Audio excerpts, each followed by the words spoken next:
estrada por conta das...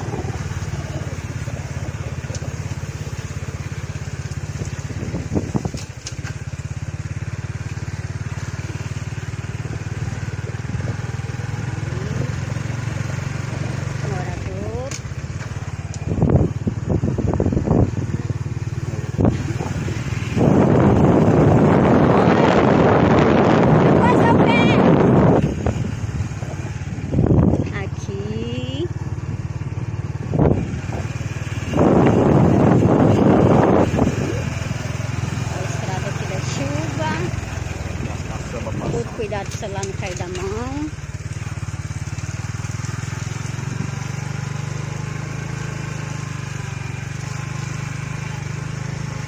Marcos como excelente motoqueiro, né, Marcos? Habilitado. Habilitadíssimo. Competentíssimo na função.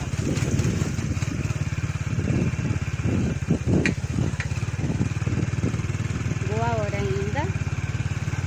Aí uma galinha aqui no caminho. Sai daí, galinha.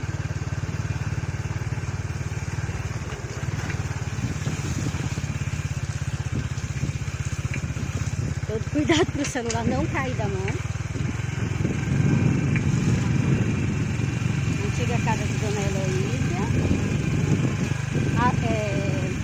Luísa. Dona Luísa.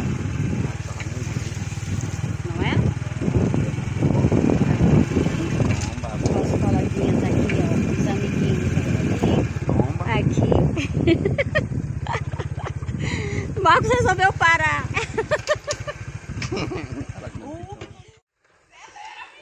Não, ela corta, coisa acelera. Alô.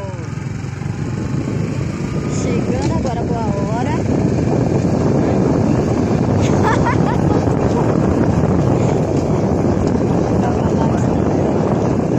Agora sim, a casa da Dona Maria Luísa, que dava confundinho.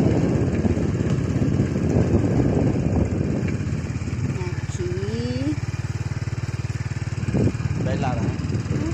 Os bacuris. Os bacuris.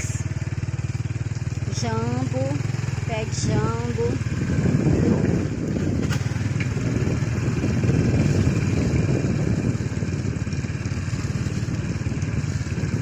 Eu tenho que segurar bem. Dá aquela pessoal lá, o pessoal lá na porta. Agora não, agora eu tô cansada. Vamos gravar o pessoal lá na porta. Como é que a gente passa? Ali o piquezeiro, ó. Cheinho, cheinho, cheinho. Eu adoro esse piquezeiro. Lá vem o bravo atrás. Olá! Já vem aí! Pessoal na porta. Prazer. Pessoal É um carro. conversando. E agora a gente chega.